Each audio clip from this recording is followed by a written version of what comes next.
안녕하세요. 상승미소입니다. 여러분, 제가 유튜브 방송을 시작한 게 5월 27일, 6, 7, 8, 9, 10, 11, 거의 6개월 정도 됐죠.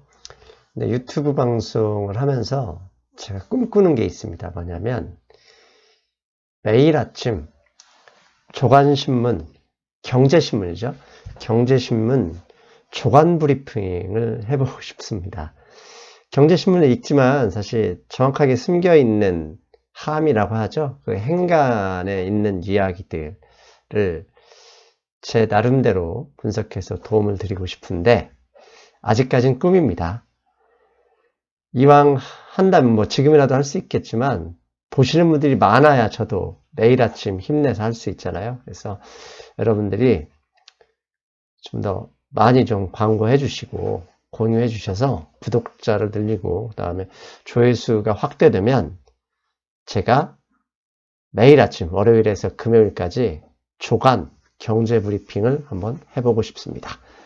네, 오늘 방송은요. 오늘 미국에서 상당히 좋은 소식이 하나 날라왔습니다. 남북한 철도 연결 사업에 대해서 미국 정부가 전폭적인 지지를 보내주겠다. 이런 기사가 연합뉴스발로 나왔습니다.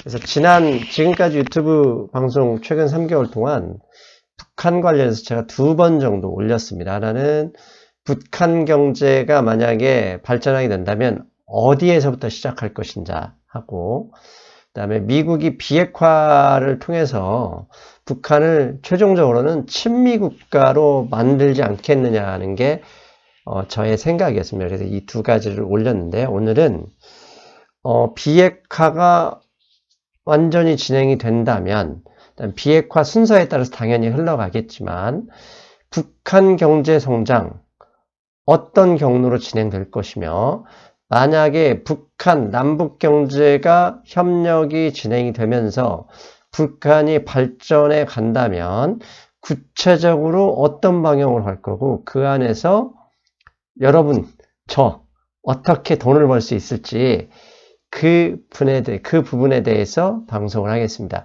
이 내용은요, 오늘 배우실 이 내용은 반드시 북한만 진행된다 그런 거 아닙니다.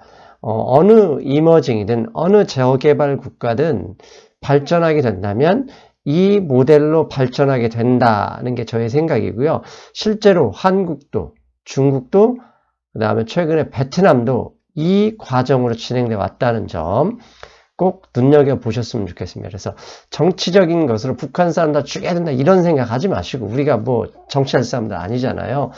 도대체 나타날 변화 속에서 어떻게 하면 여러분들 돈이나 제 돈을 불릴 수 있을 것인가 고민하는 사람들이니까요.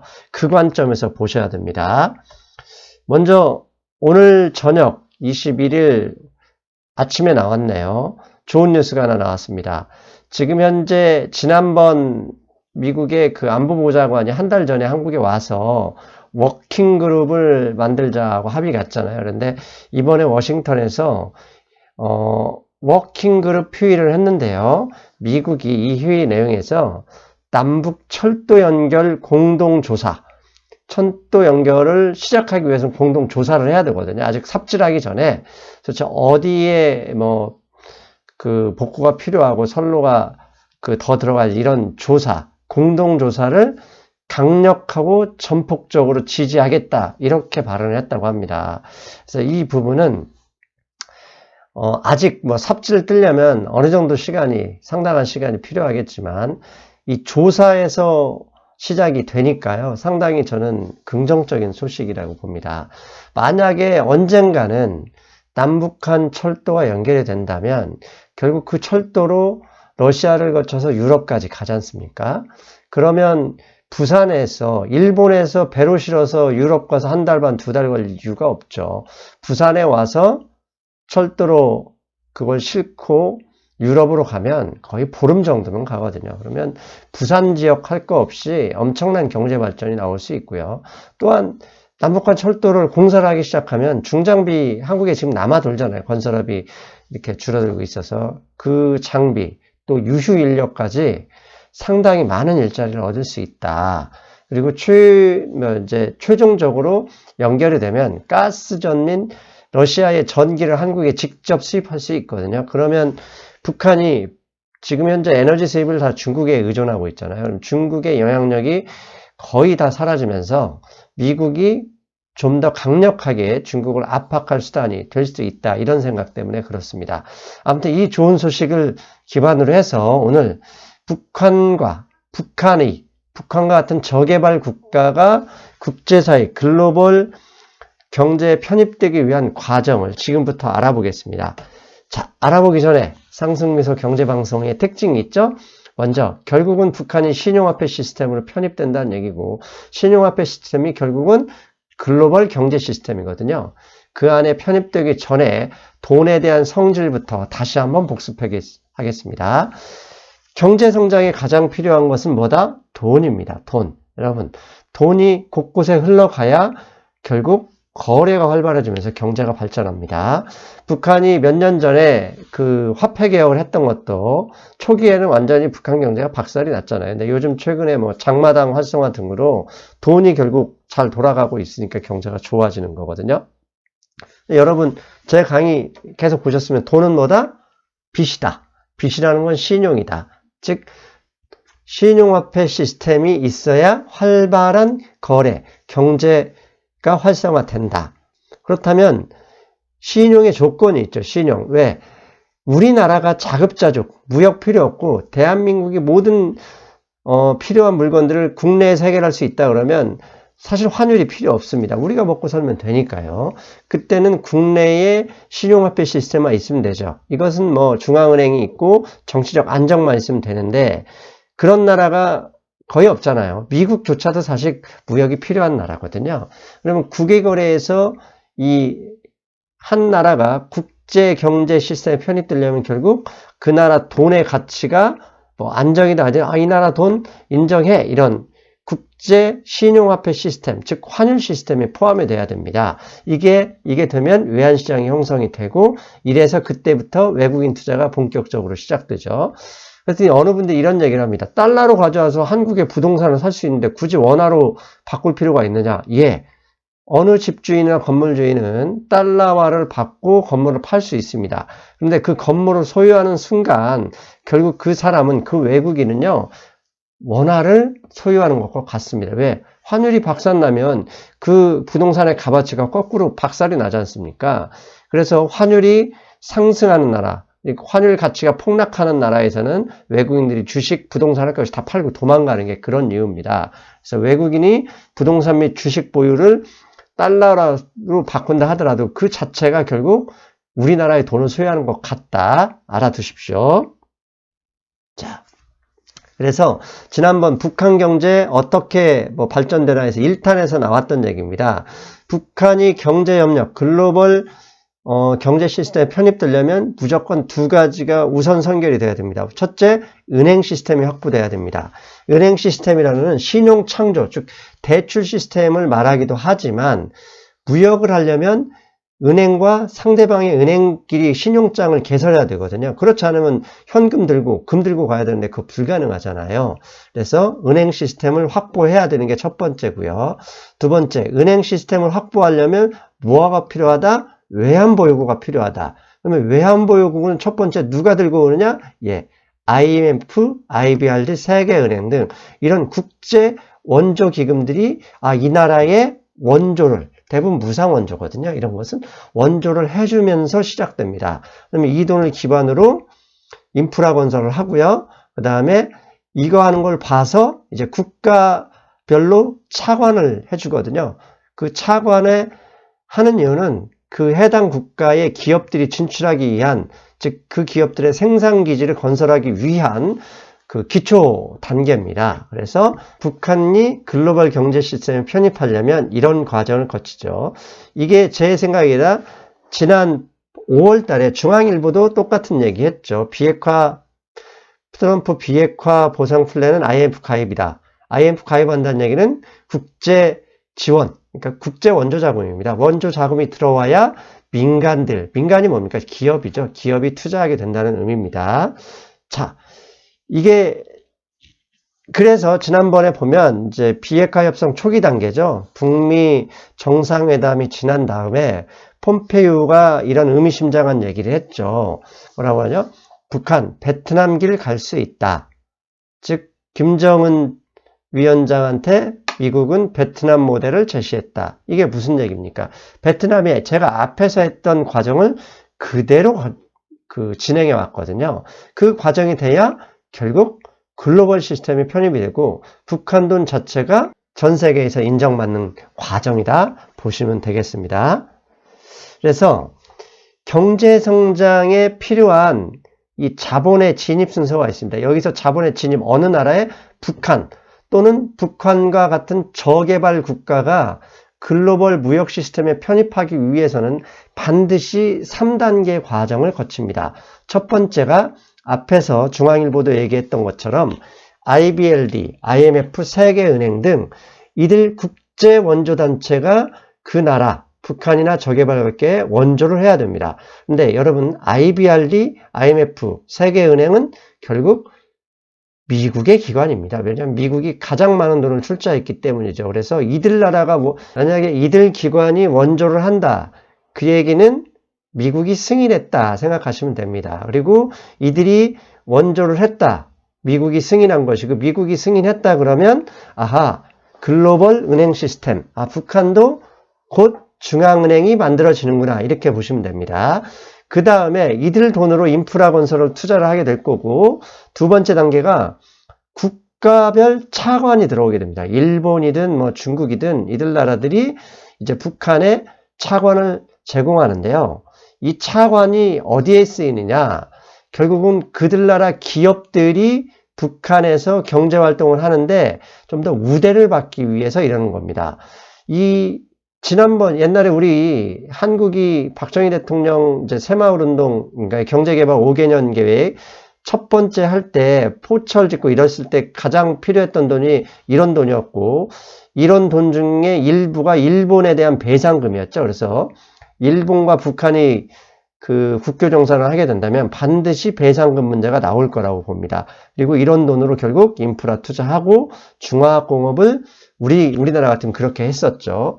그 다음에 국가별 차관이 지난 다음에 이제 다국적 기업들, 국가별로 이제 거대한 대기업들이 북한에 진출하게 됩니다. 그러면 북한에 공장을 세울 거고 북한을 기반으로 해서 결국 해외에 인건비 따먹게 하려고 온 사람들은 공장을 세울 거고 북한의 내수 시장이 목표인 기업들은 내수를 가지고 생산을 할 거고 그렇게 되면 이제부터 북한은 본격적인 경제 성장의 과정을 거치게 됩니다.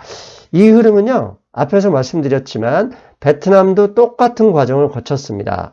지금 화면에 보시는 게요. 약 30년 동안 베트남의 원조 수혜 현황입니다. 이게 세종연구소에서 나왔던 자료를 제가 가져왔던 건데요. 베트남이 본격적으로 국제사회, 글로벌 경제에 편입한 것은 91년도부터입니다. 왜? 91년에 무슨 일이 있었냐면 70년대 중반인가 75년인가에 베트남과 미국 전쟁이 끝났잖아요.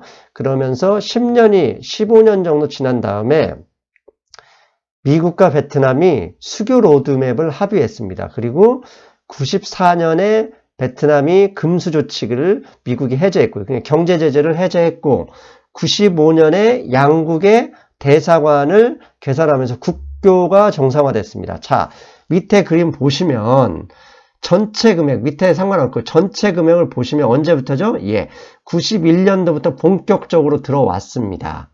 즉 미국이 허가하지 않는 한 절대로 들어올 수 없는 돈들이 무상원조 돈부터 시작해가지고 이걸 기반으로 파란색 차관, 이거 합친 금액이 전체 금액인데요. 이게 92년부터 나왔고요. 그 다음에 2001년 이후부터 또다시 한번 레벨업이 되는데 이때 무슨 일이 있었냐? 2001년에 미국이 베트남 경제성장을 도와주기 위해서 BTA라는 양자교역법을 발효했어요. 이 얘기는 뭐냐? 미국의 원조개발청, USAID라는 원조개발청이 베트남의 경제성장을 본격적으로 도와주기 위해서 이건 전략적인 이유가 있죠. 왜냐하면 중국의 남하를 베트남에서 지켜내려고 하는 미국의 전략적인 목적도 있었는데요. 이를 위해서 베트남산 주요 제품을 본격적으로 정부 차원에 수입하게 됐어요. 여러분 지난번 제 방송 보신 분들 현재 대미 무역 흑자 제5위국이 한국 아닙니다. 한국은 9위, 10위 정도밖에 안 되고요. 5위 국가는 어디냐? 베트남입니다. 즉 5위 전 세계 1위가 중국, 일본, 독일, 멕시코 다음이 베트남입니다. 거의 350억 달러 이상의 미국 대미무역 흑자를 나는데요. 미국이 이에 대해서 전혀 눈을 감고 있죠. 이 무역협정 최근에 문제가 됐지만 아무 말도 안 하고 있는 거죠. 그 얘기는 결국 미국이 베트남 경제성장, 친미 국가로 만들고 중국의 남방 정책을 저지하는 선으로 베트남을 중요시한다. 그렇게 보시면 되겠습니다. 아무튼 해외 원조 자금이 들어오기 위해서는 먼저 미국의 승인, 그건 결국 IBRD, IMF, 세계은행들 원조 자금, 그게 들어간 이후에 국가별 차관이 들어가면 이제 기업들이 본격적으로 돈을 넣는 순서대로 가는 것이다. 기억해 두십시오. 자, 또 하나. 왼쪽 그림은 베트남의 FDI, 즉 외국인 직접 투자입니다. 외국인들이 직접 가서 공장을 짓거나 부동산을 산 직접 투자르고요. 오른쪽은 주요 국가별 베트남의 해외 원조, 즉 차관 현황입니다. 그런데 2001년 이후에 이 FDI 유입이 본격적으로 늘어나서 지난 2007년에는 거의 고점을 찍었죠. 근데 이건 좀 이상적인 경우고요. 거의 2001년 이후에 우상향하는 그림을 보실 수 있습니다. 이게 뭐죠? 미국의 힘이죠. 미국이 본격적으로 베트남의 경제 성장을 도모해주고 있는 거죠. 그 다음에 이 이후 미국의 이런 앞에서 말씀드렸잖아요. 95년 미국의 수교, 그 다음에 2001년 미국의 베트남의 경제 지원과 동시에 기다렸다는 듯이 외국 국가들이 베트남에 차관을 부여하고 있죠. 원조라는 게 차관이거든요. 차관에 가장 많은 돈을 보면 이게 어디냐? 일본입니다. 이들 국가가 특정 국가의 차관을 준다. 이건 그냥 주는 게 아닙니다. 자국 기업들의 진출을 도와주기 위한 거죠. 인센티브 형태로 진출하는 거거든요. 지금 베트남에 가보시면 거의 모든 차량, 웬만한 제품, 오토바이들은 다 일본산입니다. 왜? 일본이 지난 95년 이후에 이렇게 많은 돈을 써서 베트남, 특히 동남아시아 일대는 거의 일본판이잖아요. 이렇게 돈을 뿌렸기 때문입니다. 결국 제가 이 두 그림을 보여드리는 이유는 뭐다? 북한도 결국 이 흐름으로 간다는 얘기입니다. 왜?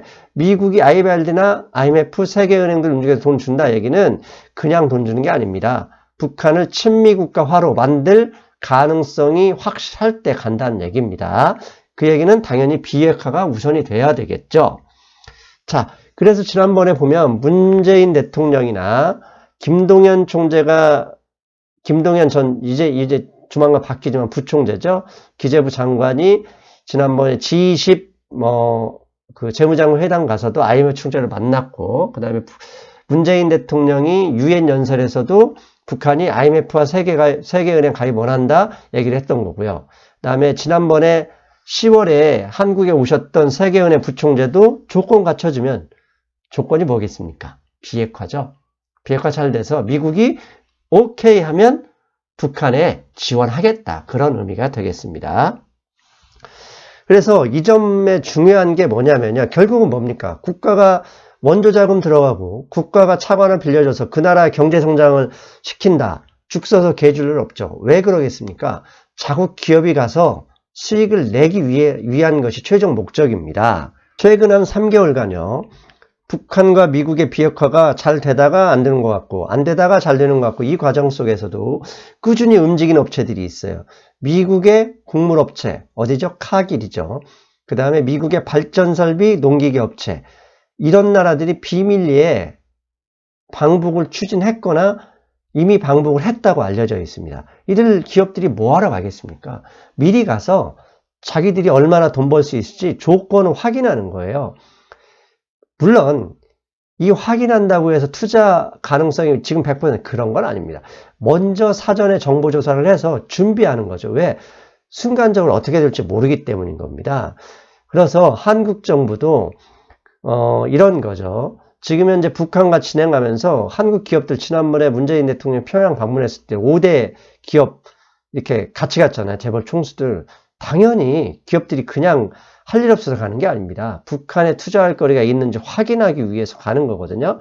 그래서 조심스럽지만 비핵화 진행 경도에 따라서 남북 경제 협력이 가시화된다면 남이나 북한이나 뭐 군사적인 건 말할 것도 없고요. 경제적으로 상당히 좋은 성과를 얻을 수 있을 거라고 저는 기대하고 있습니다.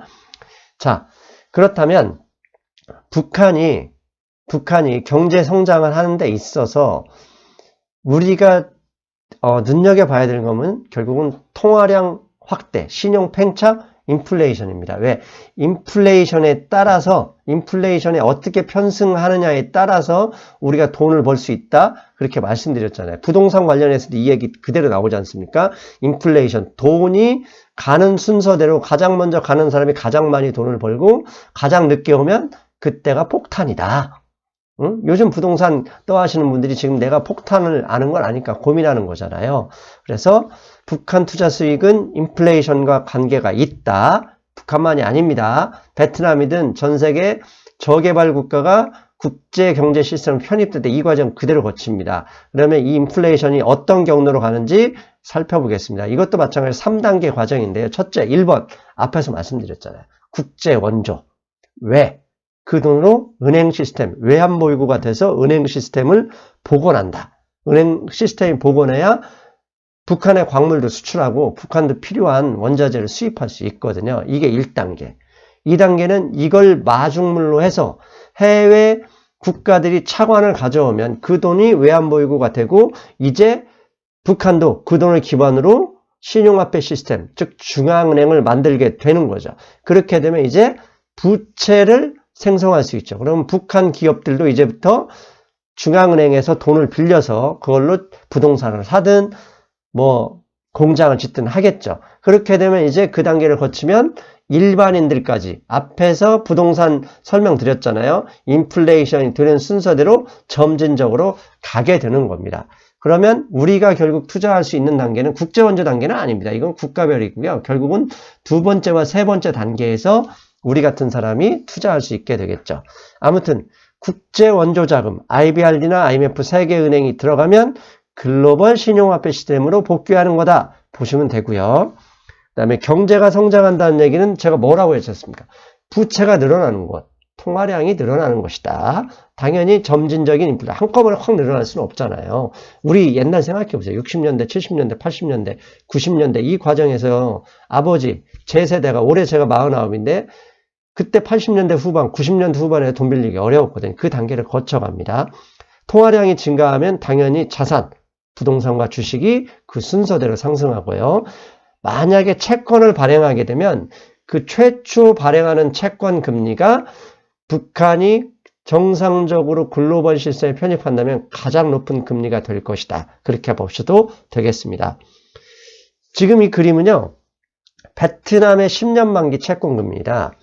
베트남이 10년 만기 채권은 2007년인가 최초로 미국이 이제 본격적으로 돈을 넣고 해외 차관들이 받으면서 그때 2006년인가 발행이 됐었는데요. 그 당시 약 10% 정도 10년짜리 만기 채권 10% 금리로 발행됐었고요. 이게 갑자기 높아진 건 2008년 지난 금융위기 때였습니다. 이렇게 올렸었지만 지금 현재 5%까지 떨어졌습니다. 왜? 저렇게 금리가 떨어질 수 있는 것은 뭐죠? 베트남을 이머징이라고 보시면 간단하죠. 외환보유고가 늘어난 겁니다. 지난번에 부동산 강의, 그 다음에 금리의 비밀 강의 보시면 이머징 국가가 신용 창조를 본격적으로 하려면 뭐다? 이머징이기 때문에 외환보유고가 증가해야 신용 창조가 본격적으로 늘어난다. 신용 창조가 본격적으로 늘어나면 부동산 가격이 본격적으로 오르게 되는 것이다. 기억하시죠? 그러면 베트남의 사례로 한번 보겠습니다. 왼쪽 위에 그림은요. 베트남의 국내 신용입니다. 아무래도 베트남은 지금 개인들이 돈을 빌릴 수 있는 구조가 아니라 기업 신용이겠죠. 보시면 2002년에 거의 바닥했다가 2004년 이후로 본격적으로 올라가가지고 무려 무려 30배 가까이 신용이 늘었습니다. 저 얘기는 뭐냐면 부동산가격이 저렇게 올랐다는 얘기입니다. 근데 이 베트남이 갑자기 이렇게 늘릴 수 있었던 건 뭐다? 예, 밑에 그림은 외환보유고입니다. 외환보유고가 그렇게 본격적으로 올랐기 때문이죠. 최근 베트남이 상당히 좋지 않습니까? 경제가. 그 이유가 뭐냐면 베트남의 GDP가 제가 알기로는 거의 4천억 달러 수준인데 외환보유고는 500억 달러를 넘었어요. 특히 올해 1년 동안에 거의 100억 달러 이상이 늘었을 정도로 베트남의 수출이 상당히 좋습니다. 즉 외환보유고를 기반으로 베트남이 점진적인 인플레이션, 신용팽창을 하는 것이다. 저 단계도 결국 북한도 똑같이 간다는 얘기입니다. 잊지 마십시오. 아셨죠?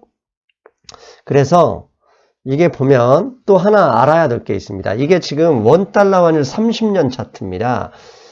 30년 전에 우리 IMF 전에 20년 전에 그 당시 환율이 800원, 900원이었지 않습니까? 지금 20년이 지난 한국 경제가 그때보다 어마어마하게 성장했습니다. 그 당시 300억 달러 없어서 IMF에 손 벌렸는데요.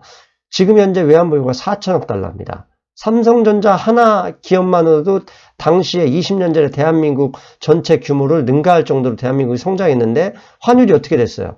그때보다 지금이 1100, 지금 30원이니까 엄청 올랐죠. 즉 이게 무슨 얘기냐? 이머징 국가는요. 경제가 발전한다 하더라도 환율은 지속적으로 우상향한다는 얘기입니다. 이 얘기 뭐죠? 왜 우상향하죠? 전체 통화량이 그만큼 급증한다는 얘기죠. 그러다가 한 번씩 꼬꾸라져서 통화량이 줄어드는데 아무튼 이 과정을 베트남도 겪었고 북한도 겪을 것이다. 그래서 이머징 통화는요. 경제가 성장한다 그러면 경제가 좋아졌으니까 환율이 강해질 것이다. 그렇게 생각하시면 안 됩니다. 원달러 환율에서 보셨듯이 결국은 이머징 국가는 점진적으로 우상향해서 환율이 올라갑니다. 왜? 늘어나는 신용팽창 때문에. 늘어나는 신용팽창은 부동산 가격을 올린다. 그래서 북한에서 만약에 인플레이션을 점진적으로 확대한다? 부동산 사셔야 되는 거고 최초로 글로벌 투자자들 대상으로 국채를 10년짜리, 20년짜리 발행한다? 당연히 국채에 투자해 볼 만합니다. 아셨죠? 그래서 마지막으로 정리하는 시간 갖겠습니다. 북한이 앞에서 적외국을 받은 북한이든 베트남이든 성장하는 과거 우리가 50년, 60년 전에 한국이 걸어왔던 그대로 그 길을 걸을 건데 그 길을 기반으로 북한이 앞으로 경제 성장을 추구한다 그러면 정확하게 5단계로 나눠질 것이다. 첫 번째 단계는 당연히 비핵화죠. 비핵화 없이는 미국이 제재를 해제할 가능성이 없습니다. 이 얘기했더니 어떤 사람들이 단정적으로 얘기해요. 북한 비핵화 안 된다. 절대 안 된다. 절대가 어디 있습니까?